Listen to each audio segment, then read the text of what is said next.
Bab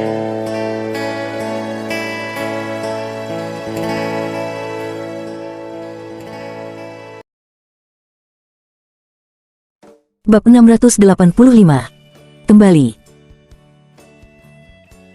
Setelah identitas menantu ditetapkan, Tengzi tinggal di istana selama beberapa hari lagi, mengunjungi kerabat Yumiko yang lain, menerima tamu-tamu kuat Pangeran Shigeo, termasuk persiapan pendahuluan untuk upacara pernikahan. Sampai festival perahu naga hampir berakhir, Tengzi buru-buru membawa Yumiko bersamanya dan kembali ke 4X untuk menemui ibunya. Sebuah pesawat kerajaan besar terbang dengan mantap ke awan. Di ruang kepresidenan yang mewah di dalam pesawat, Yumiko mulai menghitung hadiah. Hadiah itu penuh dengan 2 koper besar, tapi Yumiko masih sedikit khawatir dan tidak tahu apakah hadiah untuk ibu mertua dan kerabatnya akan memuaskan mereka. Bagaimanapun, dia adalah menantu perempuan Oriental, dan dia benar-benar buta tentang kebiasaan pernikahan di daerah setempat pria itu. Oke, jangan gugup lagi.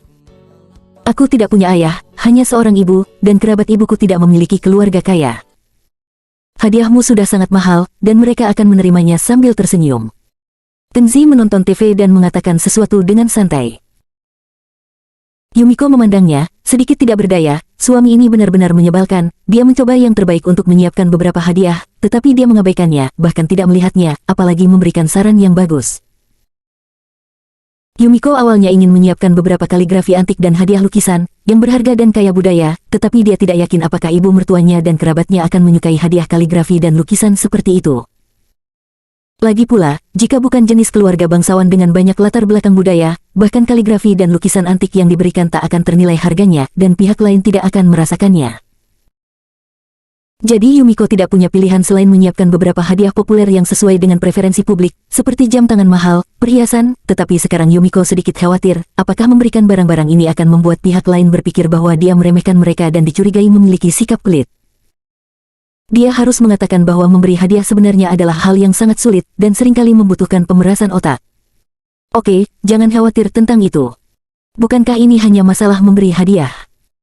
Selama kamu punya hati, kamu bisa mengirim apa saja dengan cinta, jadi kamu tidak perlu memikirkannya lagi. Tengzi tidak bisa menahan gelengan kepala ketika dia melihat mata istrinya yang kesal. Dia benar-benar ingin meyakinkannya, jadi dia pergi, menutup koper dan menariknya untuk duduk. Yumiko benar-benar tidak berdaya, memandangnya tanpa daya, dan berkata, ada satu hal lagi, tuanku harap memberikan nasihat kepada Yumiko. Konsulat Jenderal dan pengusaha 4X perantauan di Wakanda, termasuk diplomat dari negara kamu dan pejabat lokal di Wakanda, menurut prosedur diplomatik, harus mengirim konvoi penjaga kehormatan dan memberikan standar kerajaan untuk memenuhi persyaratan etiket kerajaan Yumiko. Tapi Yumiko tahu bahwa Tuan pada dasarnya suka bersembunyi dan tidak suka membuat pertunjukan besar, jadi Yumiko ingin bertanya kepada Tuan bagaimana mengatur masalah etiket ini. Kepala Kenzi sakit ketika mendengar topik semacam ini. Dia mengerti apa yang Yumiko katakan. Yumiko adalah putri kaisar, ini adalah pertama kalinya dia pergi ke Wakanda untuk mengunjungi ibu mertuanya. Jika kemegahan dan upacara tidak cukup, itu akan merusak martabat kerajaannya. Mengunjungi ibu mertua untuk pertama kali itu sendiri sudah menjadi bagian dari upacara pernikahan, apalagi jika menyangkut keluarga kerajaan. Hanya saja, jika pamernya terlalu besar, Kenzi sangat khawatir, itu akan membuat kegalauan ibunya, mungkin juga masalah, dan tidak akan ada kedamaian sesaat. Kenzi menatapnya dan berkata dengan canggung, bagaimana kalau kita tidak membuat hal seperti itu, tetap rendah hati dan menjaga semuanya tetap sederhana, oke? Yumiko berkata dengan getir, jika Tuan ingin menjaga semuanya tetap sederhana, Yumiko bisa menuruti kemauan Tuan, tetapi ketika Yumiko memperkenalkan identitas kepada ibu mertua, apa yang akan Yumiko katakan? Kenzi memikirkannya, dan ini juga menjadi masalah. Yumiko adalah putri timur dan wali ratu timur, identitas ini harus dinyatakan dengan jelas kepada ibunya dan kerabat lainnya. Tapi kalau itu wali ratu timur yang berlatar belakang sebesar itu, pertama, tidak ada pengawal kehormatan dalam iring-iringan mobil, dan kedua, tidak ada perusahaan resmi, sehingga tidak sesuai dengan tata krama dan tidak masuk akal, apakah akan dipercaya? Kenzi menghela nafas secara diam-diam, menikahi seorang putri oriental benar-benar merepotkan. Pagi harinya, pesawat kerajaan tiba di Bandara Wakanda, dan disambut dengan megah oleh sekelompok pengusaha 4X perantauan dan pejabat lokal. Seperti Yumiko, Kenzi juga memakai kacamata hitam besar, sedikit menutupi wajahnya, dan sengaja menghindari foto dan berjalan melintasi karpet merah. Faktanya, Kenzi tidak terbiasa dengan acara-acara besar seperti itu, tetapi wali ratu dari timur datang ke 4X, dan dia harus memberitahu pejabat tinggi itu, jadi Yumiko tidak punya pilihan selain menyuruh bawahannya pergi satu persatu dan katakan, semuanya, jangan menonjolkan diri dan buat semuanya sederhana. Hotel tempat menginap adalah hotel mewah di Wakanda. Tepatnya, itu bukan hotel termewah, tapi villa paling tenang dan paling ekologis. Dalam beberapa jam ke depan, pejabat akan datang berkunjung. Kenzi terlalu malas untuk berurusan dengan bangsawan itu, jadi dia meninggalkan Yumiko sendirian di hotel untuk menghadapinya, dan dia menyelinap keluar melalui pintu belakang Phoenix Villa. Sudah 1 atau 2 bulan sejak saya meninggalkan Wakanda kali ini, dan Kenzi merasa waktu telah berlalu begitu cepat. Sekarang dia benar-benar ingin mengunjungi perusahaan Aurora Bliss dan Aurora Bliss. Kuncinya adalah menceritakan tentang dirinya dan Yumiko, dan memberikan pengertian dan meminta dukungannya. Meskipun Aurora Bliss hanyalah mantan istrinya dan tidak dapat mengganggu pernikahannya, bagaimanapun juga Aurora Bliss adalah pasangan aslinya dan telah tinggal bersamanya. Untuk lebih dari 3 tahun, dia selalu menjadi istri presiden tercinta di hatinya. Pada pukul 2 siang, Kenzi datang ke perusahaan Bliss Group. Begitu dia membuka pintu kantor presiden, dia melihat beberapa wakil presiden hadir. Aurora Bliss sedang duduk bersama mereka, berbicara dengan tergesa-gesa, seolah-olah mereka sedang berdiskusi sesuatu. Nona Bliss. Ini aku, Kenzi, aku kembali hari ini. Di depan para wakil presiden itu, Kenzi tidak berani terlalu ramah dengan Aurora Bliss, jadi dia tidak memanggilnya Rora atau istri, tetapi memanggilnya sesuai aturan kerja perusahaan. Aurora Bliss mengangkat kepalanya tanpa sadar setelah mendengar ini, dan melihat Kenzi tiba-tiba muncul di pintu, dia tidak bisa menahan kegembiraannya, segera bangkit dan menyapanya. Kenzi, kamu akhirnya kembali. Apakah kamu sudah selesai magang di ibu kota provinsi? Bisakah kamu kembali bekerja? Ngomong-ngomong, apakah kamu sudah makan siang? Apakah kamu ingin memesan makanan untuk dibawa pulang? Begitu Aurora Bliss melihat Kenzi kembali, dia merasa lebih baik, dia tersenyum dan berjalan ke lemari teh, tampaknya membuatkan secangkir kopi untuk Kenzi. Bab 686. Menemui mantan istri. Ketika wakil presiden melihat Kenzi kembali, mereka mungkin ingin melakukan percakapan pribadi dengannya terlebih dahulu, jadi mereka bangkit dari sofa satu demi satu, menyapa, dan pergi untuk sementara waktu. Semua wakil presiden ini tahu bahwa meskipun Kenzi telah menceraikan Nona Bliss tampaknya peduli dengan hubungan lama dengannya, dan dia enggan meninggalkannya.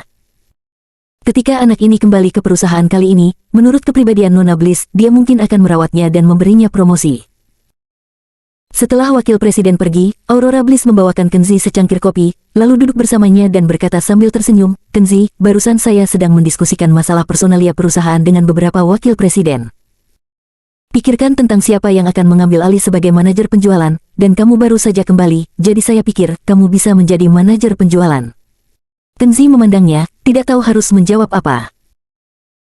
Dia tahu bahwa Aurora Bliss selalu memiliki ide ini. Selama magang di ibu kota provinsi selesai, dia akan diizinkan kembali ke perusahaan untuk mengambil posisi manajer, dan setelah pelatihan, dia akan dipromosikan menjadi seorang wakil presiden untuk membantu mengelola perusahaan.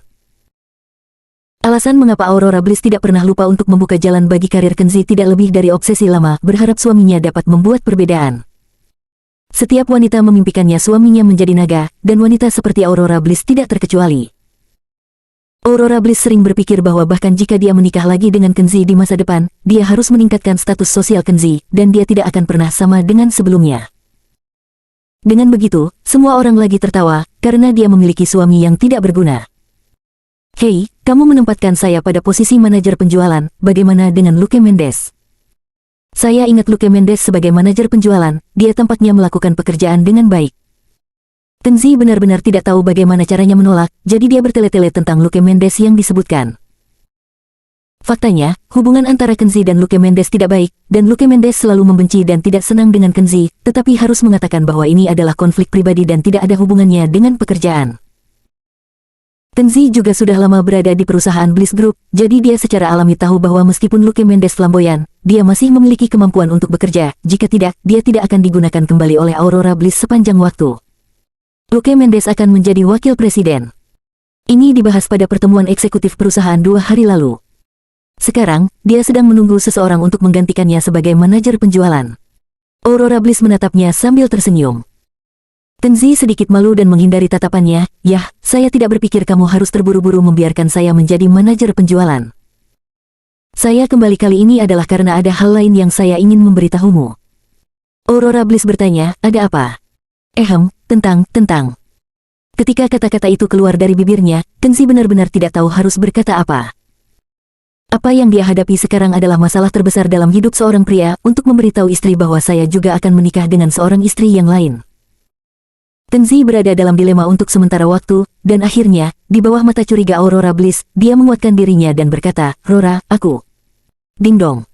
Sebelum dia bisa mengucapkan kata-kata itu, ada ketukan di pintu. Luke Mendes mendorong pintu hingga terbuka dan masuk seperti burung membawa kabar baik, dengan gembira berkata, "Bos Bliss, berita bagus." Rumput, Kenzi. Luke Mendes tiba-tiba tertegun, dan dia menyadari bahwa Kenzi tiba-tiba kembali ke perusahaan, dan dia duduk di sebelah Dewi Putih, terlihat sangat dekat.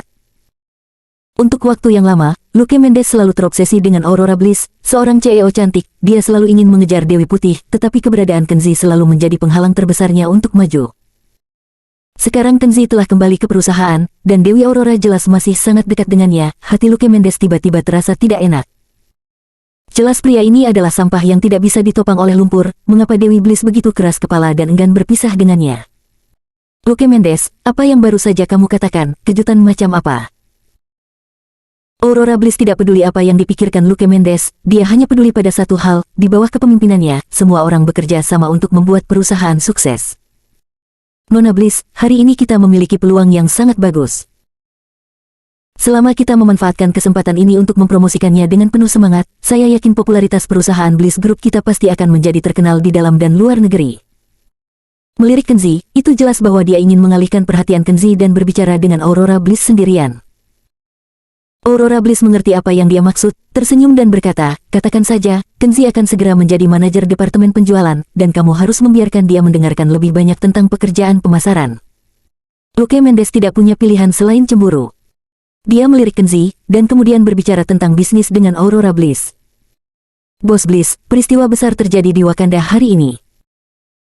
Saya baru saja menerima kabar bahwa Yang Mulia Yumiko, Ratu Wali Kerajaan Timur, telah tiba di Wakanda dengan pesawat kerajaan dan saat ini tinggal di Hotel Phoenix Villa." Mata Aurora membulat setelah mendengar ini lalu dia sedikit bingung. Tentu saja merupakan peristiwa besar bagi kota seperti Wakanda untuk kedatangan kepala negara asing ke Wakanda, tetapi apa hubungannya dengan perusahaan Bliss Group?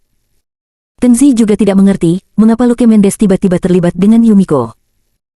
Luke Mendes berkata dengan ekspresi serius, "Bos Bliss, Yang Mulia Yumiko, Ratu Timur, tiba-tiba mengunjungi Wakanda. Saya tidak tahu apakah itu karena alasan yang disengaja. Berita ini telah disembunyikan. Sampai sekarang, tidak ada yang tahu beritanya. Banyak pejabat dari ibu kota negara dan ibu kota provinsi datang." Mata Aurora Bliss semakin dalam, dan dia berkata, "Tapi, apa hubungannya dengan kita?" Luke Mendes bertanya dengan cemas, "Bagaimana mungkin itu tidak ada hubungannya dengan kita? Apakah kamu tahu apa yang dilakukan bos besar lainnya sekarang?" "Sejauh yang saya tahu, semua bos besar sekarang mencoba mencari cara untuk bernegosiasi. Dia berharap untuk bertemu, berfoto dengan Yang Mulia, dan bahkan mengundang Yang Mulia untuk pergi ke perusahaan mereka untuk berjalan-jalan. Mereka ingin menggunakan pengaruh Ratu Timur untuk memperluas popularitas perusahaan dan lakukan publisitas besar." Ketika Luke Mendes mengatakan ini, Aurora Bliss segera mengerti. Ada istilah khusus untuk ini dalam pemasaran komersial, meminjam momentum, atau membangun momentum. Misalnya, sering terlihat di TV bahwa perusahaan tertentu telah mengundang pakar otoritatif tertentu untuk berdiri di peron, dan perusahaan tertentu telah mengundang pangeran tertentu dari Timur Tengah untuk melakukan kunjungan lapangan. Itu adalah strategi pemasaran yang menunjukkan kekuatan perusahaan dan menonjol. Rutinitas semacam ini cukup mudah digunakan, selama perusahaan kamu benar-benar kuat untuk diwawancarai oleh para kepala negara, bisa diharapkan di bawah gengsi akan banyak raksasa bisnis yang percaya dengan kekuatan kamu dan bersedia berdiskusi kerjasama dengan Anda. Ini jauh lebih efektif daripada menghabiskan banyak uang untuk mengundang selebritas beriklan, karena para kepala negara itu tidak dapat disewa dengan uang, dan mereka pasti benar-benar menarik. Bab 687. Ayo pergi, temui Yang Mulia Ratu. Aurora Bliss sudah mengerti arti kata-kata Luke Mendes. Dia berpikir sejenak, mengerutkan kening dan berkata, "Luke Mendes, aku mengerti maksudmu, tapi perusahaan Bliss Group kita tidak terkenal, dan bahkan bukan yang terbaik di Wakanda. Jika kita ingin memeluk paha Yang Mulia, apakah Yang Mulia akan menerima kita?" Ini masuk akal. Dalam benak Aurora Bliss, karena dia adalah orang yang mulia seperti Ratu Timur, mengapa dia ingin bertemu dengan orang yang bertanggung jawab atas perusahaan Bliss Group belaka? Jika itu adalah raksasa internasional seperti Intel atau Microsoft, Yang Mulia mungkin tertarik untuk bertemu dengannya, tapi apa itu perusahaan Bliss Group? Luke Mendes tersenyum dan berkata, Presiden Bliss, apakah kamu ingat saudara kembar saya, Yani Mendes, yang lulus dari sekolah bahasa asing? Ya, ada apa? Saudara kembar Luke Mendes, Yani Mendes, sering datang mendekati Luke Mendes beberapa kali dan memperkenalkan beberapa sumber daya pelanggan ke perusahaan Bliss Group. Aurora Bliss tentu saja terkesan. Luke Mendes berkata sambil tersenyum, adik perempuan saya Yani Mendes sekarang adalah direktur senior Hotel Phoenix Villa, dan dia biasanya bertanggung jawab untuk menerima tamu asing. Kali ini, Yang Mulia Ratu Jepang dan rombongannya menginap di Phoenix Hotel Villa. Adikku Yani Mendes kebetulan bertanggung jawab atas resepsi. Selain itu, dia ditunjuk oleh pemerintah kota Wakanda sebagai juru bahasa khusus kita. Saat menerima Yang Mulia Ratu, dia juga bertanggung jawab atas kontak dan komunikasi antara kedua tim. Mata Aurora Bliss berbinar, dan dia berdiri, maksudmu, bisakah Yani mengatur agar aku bertemu dengan Yang Mulia Ratu? Kenzi melihat penampilannya yang terkejut dan tiba-tiba gelisah, dan mau tidak mau memegang dahinya dengan satu tangan, tidak tahu harus berkata apa tentang dia. Luke Mendes terkekeh, berpura-pura rendah hati dan berkata, Nona Bliss, jangan terlalu bersemangat. Yani pasti bisa mendorong Yang Mulia Ratu untuk bertemu denganmu. Juga, saya sudah membuat janji dengan saudara perempuan saya di telepon, sebelum kita pulang kerja, kita akan pergi ke Phoenix Villa untuk menemukannya. Ayo, kita pergi ke sana. Kegembiraan Aurora Bliss seperti memenangkan lotre 100 juta, dia berjalan ke meja, mengemasi barang-barangnya dengan santai, lalu mengambil tasnya, dan berkata dengan gembira, kerja bagus, Luke Mendes. Jika hal ini bisa dilakukan, perusahaan akan memberi kamu kredit besar. Luke Mendes membungkuk, seperti menjilati anjing, dan berkata dengan setia, Nona Bliss, kamu tahu, saya telah melakukan banyak hal di perusahaan. Sebenarnya, ini bukan untuk perusahaan, tetapi hanya untukmu. Saya tidak peduli perusahaan mengambil pujian untuk saya hanya ingin memberitahu kamu satu hal, kamu di sini, saya di sini, apapun yang kamu inginkan, saya pasti akan melakukannya untuk Anda. Wajahnya, jangan sebutkan betapa menjijikannya itu. Kenzi harus batuk dan tidak tahan lagi. Aurora Bliss memandang Kenzi yang masih duduk di sofa, merasa sedikit malu, jadi dia memaksakan senyum dan berkata kepada Luke Mendes, ayo kita temui adikmu dan bawa suamiku bersamaku. Kenzi akan kembali ke perusahaan sekarang. Ya, saya ingin dia mengambil alih sebagai manajer penjualan. Kamu membiarkan dia berlatih lebih banyak. Kenzi adalah suami saya, dan saya selalu berharap suami saya dapat membuat perbedaan di perusahaan, jadi kamu adalah pendahulunya. Saya harap kamu bisa memberinya lebih banyak nasihat.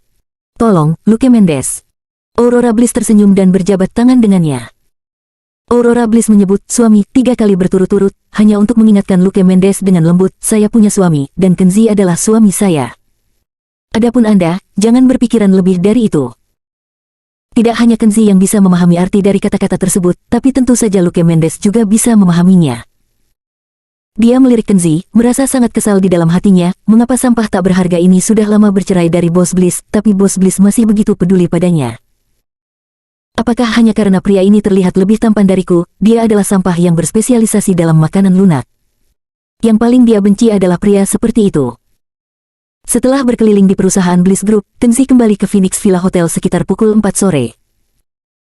Setelah keluar dari mobil, Luke Mendes sengaja menyuruh Kenzi ke belakang, berjalan jauh, dan berbicara lembut dengan Aurora Bliss sepanjang jalan, seolah-olah dia membawa pengikut dan sengaja membiarkan Kenzi mengikuti di belakang Aurora Bliss. Pengecualian kecil semacam ini mungkin juga merupakan bentuk terselubung dari penghinaan atau serangan pribadi. Luke Mendes mungkin ingin menggunakan metode ini untuk menyoroti identitas Kenzi yang rendah dan status menyedihkan, atau dia mungkin ingin Kenzi mengetahui kenyataan, kamu hanyalah pemborosan, dan pemborosan yang bercerai. Kenzi tidak mempedulikan hal ini, dan diam-diam mengikuti mereka ke sebuah kantor di hotel. Saudara kembar Luke Mendes, Yani Mendes, dan Kenzi pernah bertemu satu sama lain sebelumnya. Dia dan saudara laki-lakinya hampir diukir dari cetakan yang sama.